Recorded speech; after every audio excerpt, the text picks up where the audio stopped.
very much, Pilar, and thank you very much for inviting me this morning. It's a pleasure to be back in this very nice and informal and cozy atmosphere. Well, we think, as Pilar already said, that the IGF in Baku went very well, and we are very satisfied with the subjects and the topics that were discussed.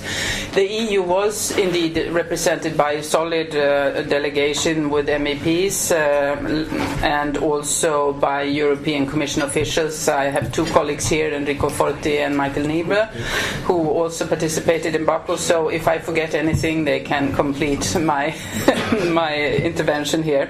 And this with the leadership of Vice President Nelly Cruz, who personally participated in two of the open forums. So she was there 2 days, but she managed to do a lot during those 2 days. I have to say that the IGF in Baku has confirmed that the European Parliament and the Commission share the same ambitions, but also at the same time the same concerns. And I think that the MEP's participation in the 4 workshops that we had proposed turned out to be both crucial and instrumental for the success of those workshops. And I also want to thank IEF for being very, very helpful in organizing part of the program. The discussions were clear, frank, and often enlightening, so that was good. And it's clear that this is a unique forum for people of all walks of life to participate and discuss internet governance freely, or as freely as possible, among the relevant topics. But also, I would like to add, for those who weren't there, it was very clear that the EU policies and the EU model was actually referred to by non-Europeans as a model. So this was, I think, quite interesting to note, because we tend to be here in our bubble a bit self-flagellatory these days and not be assertive enough about what we have to contribute with. The IGF meeting in Baku was concentrating around human rights and the role of ICT Internet in promoting them, and this we think was a very important subject. The general view seems to be that telecom providers have become even more important to freedom of expression. They have great powers over the information and dissemination, but they also have responsibilities to governments, customers, and investors. 3 points that I and others picked up. There are significant challenges confronting telecom ICT companies operating in countries whose human rights record falls short of meeting international human rights standards. And of course, in practical terms, there are cases where companies need to comply with local legislation, but at the same time respect human rights, and so they find themselves in front of a very difficult trade-off between democratic and economic issues. Companies have to take specific measures to avoid getting into this situation. That seems quite clear, and there are efforts underway at an international level to provide a human rights framework to the ICT sector.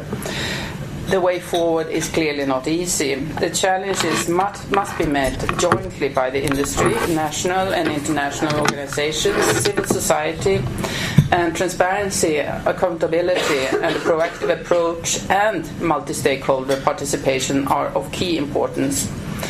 As Pilar already mentioned, we organized several workshops at this year's IGF. The workshop Media Pluralism and Freedom of Expression in the Internet Age attracted strong attention, and the same goes for the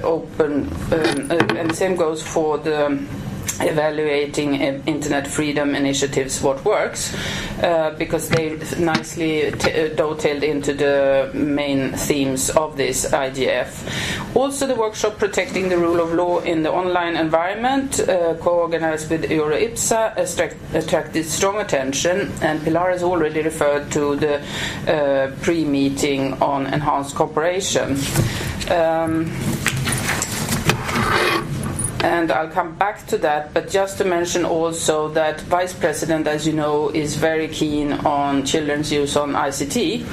as the internet is today fully integrated into children's life. So young people's participation in the IGF and involvement in discussions where they present their own ideas about internet governance is increasing, and this is a trend we want to support.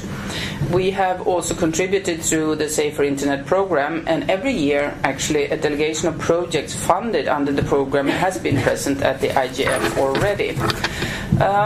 But to get back to enhanced cooperation, there was quite a full day actually of discussions in a pre-event where I participated as a speaker, how to handle the enhanced cooperation between decision makers in the internet governance. And it was clearly stated from many participants that they felt frustrated that the discussions were very good, the level was very high, and then people go away and nothing happens. And also, quite some people commented just what Pilar said, that several of the workshops sort of overlap, so there is a repetition of themes, and even if you try very, very hard and work around the clock, you can't really be present at everything that interests you. So these were a few of the points that were made during the day.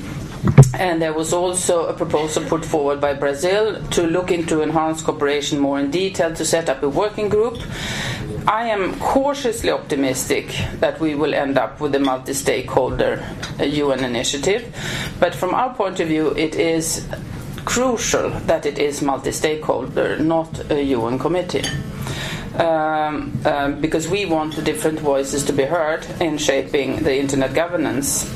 At the same time, I really want to say that we need to ensure that the IGF continues to be this open thinking factory, because we have no other place for that actually. So new ideas should be tested and developed, but they have to be taken forward, as I already mentioned. And this means that the IGF needs somehow to evolve into a more effective policy feeder. So the European Commission will strive to be more involved into bringing about these changes. So I make this commitment now, bravely. I have to say, as a final point, because I see that my time is running out, that the absence of European business was popular in Baku. When Nelly met the European industry, there were 3 people, I think, around the table. So I would like to know, I think others would also like to know, if you who are from the European industry here could share some of the reasons why you don't think it's worthwhile to go there. That would be very, very useful for us to know. As a final point, I'm very glad we had 3 roundtables to prepare the 2012 IGF in order to follow up on Nairobi and to prepare ourselves. And we are committed to continue this cooperative process and start preparations for Bali pretty soon. With that, thank you very much for your attention.